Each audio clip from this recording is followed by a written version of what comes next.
പിതാവിൻ്റെയും പുത്രൻ്റെയും പരിശുദ്ധാത്മാവിൻ്റെയും നാമത്തിൽ ആമേൻ. എൻ്റെ പ്രിയപ്പെട്ടവരെ, ഇന്ന് സെപ്റ്റംബർ 5 വെള്ളിയാഴ്ച. അമ്മയോട് ചേർന്ന് പ്രാർത്ഥിക്കാം. അമ്മേ പരിശുദ്ധമ്മേ, അമ്മേ പരിശുദ്ധമ്മേ, ദൈവമാതാവേ, കൃപാസനത്തിലൂടെ ഞങ്ങൾക്കും ഞങ്ങളുടെ ദേശത്തിനും അമ്മ മധ്യസ്ഥം തേടി തന്ന എല്ലാ അനുഗ്രഹങ്ങൾക്കും കൃപകൾക്കും ഞങ്ങളിപ്പോൾ ഹൃദയം നിറഞ്ഞ നന്ദി പറയുന്നു. അമ്മേ പരിശുദ്ധമ്മേ, ദൈവമാതാവേ, 2004 ഡിസംബർ 7 ഉച്ചകഴിഞ്ഞ് 2:30 കൃപാസനത്തിൽ സംഭവിച്ച അമ്മയുടെ പ്രത്യക്ഷപ്പെടലിനെ കുറിച്ച് തിരുസഭയ്ക്ക് സമർപ്പിച്ചിരിക്കുന്ന പഠനരേഖകളുടെ സഭാത്മകമായ പഠനം ആരംഭിക്കുവാൻ ഞങ്ങൾ പ്രാർത്ഥിക്കുന്നു. അമ്മേ പരിശുദ്ധമ്മേ, ഭൂസ്വർലോകങ്ങളുടെ രാജ്ഞിയായ അങ്ങേയ്ക്ക് ഭൗമ സംരക്ഷണത്തിനായി പ്രപഞ്ച പ്രകൃതിയെ തന്നെ തിരുസഭ പ്രതിഷ്ഠിക്കുവാൻ ഈ പ്രത്യക്ഷീകരണം വഴി ഇടയാക്കണമേ. പരിശുദ്ധമ്മേ, ജപമാല മാതാവേ, സകല കൃപാസനം പ്രാർത്ഥനകളോടും ചേർത്ത് ഞങ്ങളിപ്പോൾ പ്രാർത്ഥിക്കുന്ന ഈ കുടുംബത്തിന്റെ പ്രത്യേക നിയോഗം. മക്കളെ,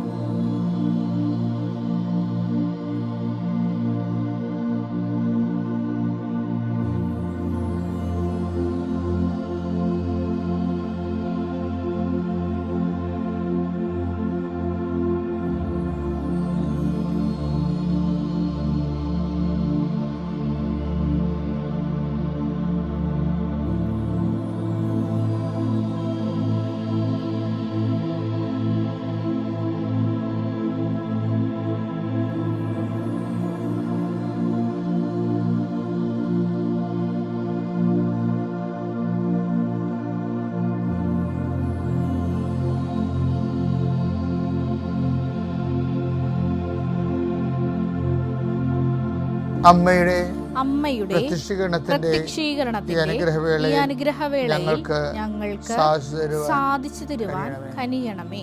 വിശ്വാസ പ്രമാണം.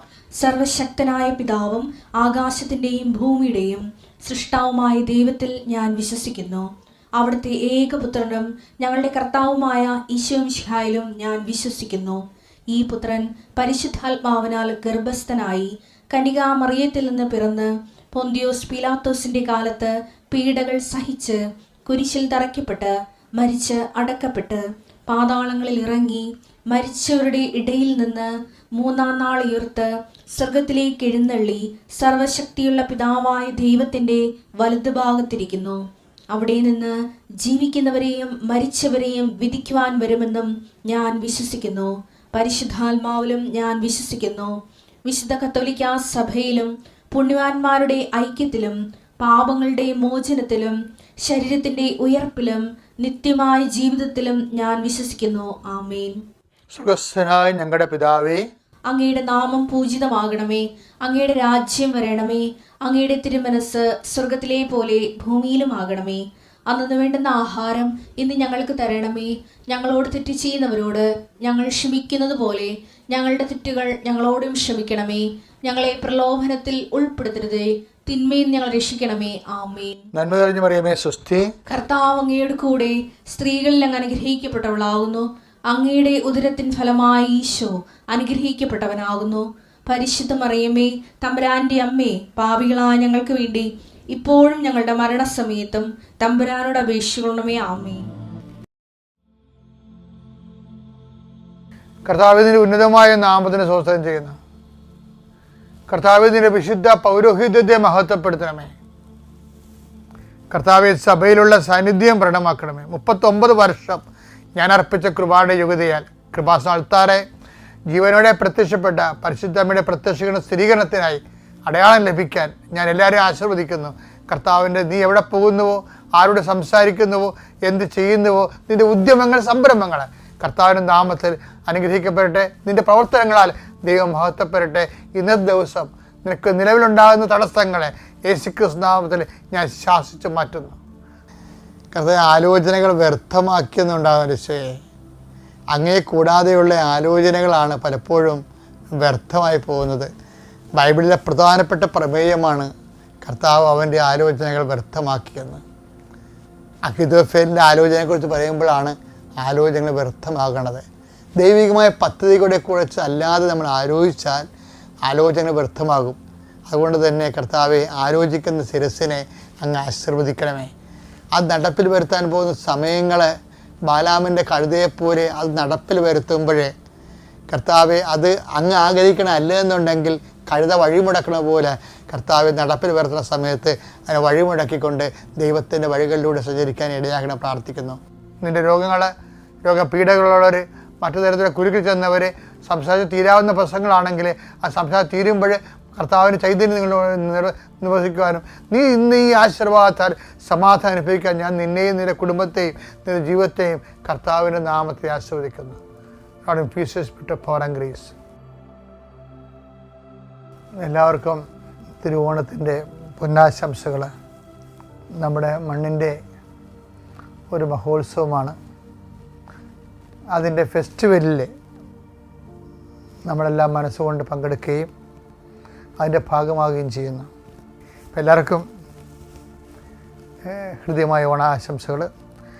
ഇന്ന് എൻ്റെ മനസ്സിൽ വരുന്നത്, നമുക്കറിയാമല്ലോ, ഈ പരിശുദ്ധ അമ്മയുടെ പ്രാർത്ഥനകളെ വെച്ച് എപ്പോഴും എന്നെ വല്ലാണ്ട് ചിന്തിപ്പിക്കുന്നത്, ശക്തനായവൻ എനിക്ക് വലിയ കാര്യങ്ങൾ ചെയ്തിരിക്കുന്നു. ലൂക്ക 1:49. ലൂക്ക 1:49. ശക്തനായവൻ എനിക്ക് വലിയ കാര്യങ്ങൾ ചെയ്തിരിക്കുന്നു. അവിടുത്തെ നാമം പരിശുദ്ധമാണ്.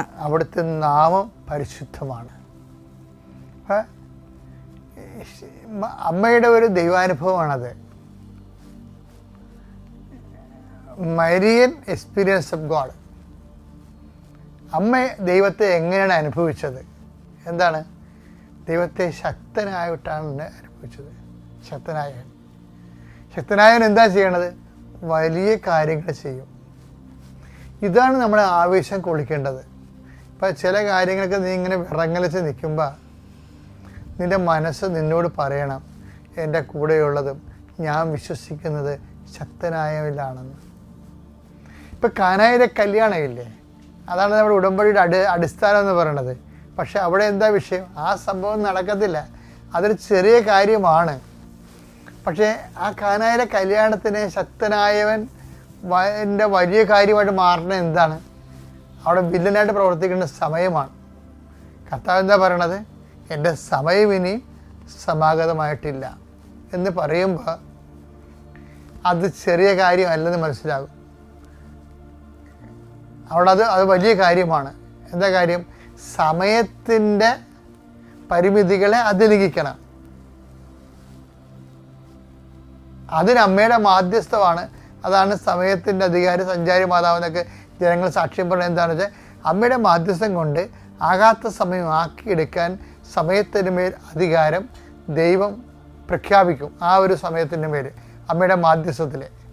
അപ്പം അതുകൊണ്ട് അത് വലിയ കാര്യമായി മാറുകയാണ്. കാനായിലെ കല്യാണം കുറച്ച് പേർക്ക് സദ്യ വിളമ്പുന്ന സമയത്ത് ഉണ്ടായിട്ടുള്ള ഒരു ഭൗതികമായ കാര്യമാണെങ്കിലും അത് ചെറിയ കാര്യമാണ്. ശരിക്കും പറഞ്ഞാൽ വെള്ളം വീഞ്ഞാക്കുക എന്നുള്ള ചെറിയ കാര്യമാണ്. അത് വലിയ കാര്യമാകണത് സമയത്തിൻ്റെ കണ്ടന്റ് എൻ്റെ അടുത്ത് വന്നതാണ്. കൃപാസനത്തിന് എന്തുകൊണ്ടാണ് അങ്ങനെ വരാൻ കാര്യം? സമയഘടികാരം നെഞ്ചിൽ ചാർത്തിയാണ് അമ്മ മാതാവ് ഇവിടെ പ്രത്യക്ഷ ദർശനം നൽകിയത്. അപ്പം അതിൻ്റെ ഭാഗമായിട്ട് വന്ന് മനുഷ്യൻ്റെ സമയത്തെ ബാധിക്കുന്ന എല്ലാ വിഷയവും, അവസാന കാലത്തെ ദുരന്തങ്ങളും അതിനെയൊക്കെ കൺട്രോൾ ചെയ്യാൻ കൃപാസന മാതാവിന് കഴിയും. അത് പക്ഷെ നമ്മളല്ലാതെ പറയേണ്ടത്, അതാർക്കാണ് പറയേണ്ടത്? അത് അങ്ങനെ കഴിയുമോ ഇല്ലയോ എന്ന് പറയേണ്ടത് ആരാണ്? സഭയാണ്. അതുകൊണ്ടാണ് നമ്മൾ സഭയ്ക്ക് ഈ പ്രത്യക്ഷീകരണത്തിൻ്റെ ഡീറ്റെയിൽസ് കൈമാറിയിട്ട് നമ്മൾ ഉപവസിച്ചും പ്രാർത്ഥിച്ചും ജനലക്ഷങ്ങൾ പ്രാർത്ഥിച്ച് ഒരുങ്ങിക്കൊണ്ടിരിക്കുന്നത്. കാര്യം ഇത് നമ്മൾ വിചാരിക്കുന്നതിനേക്കാൾ വളരെ ഇന്നുവരെ ഉണ്ടായ ദർശനങ്ങളെക്കാളും ഒരു പക്ഷേ സഭയത് അംഗീകരിക്കണ കാലത്ത് വലിയൊരു സംഭവമായി മാറും. പക്ഷേ എന്താ സംഭവമാകണത്? ശക്തനായവൻ എനിക്ക് വലിയ കാര്യങ്ങൾ ചെയ്യുന്നു. അപ്പം ശക്തനെ കൊണ്ട് വലിയ കാര്യം ചെയ്യിക്കാനുള്ള സാധ്യതയുണ്ട്. ആ സാധ്യത സാക്ഷാത്കരിക്കുന്ന ആരാണ്? മറിയമാണ്. അതാണ് ഉടമ്പടി നിൽക്കുന്നവർ ഉറച്ചു നിൽക്കാൻ നോക്കണം. ഓക്കെ അല്ലേ? Thank you.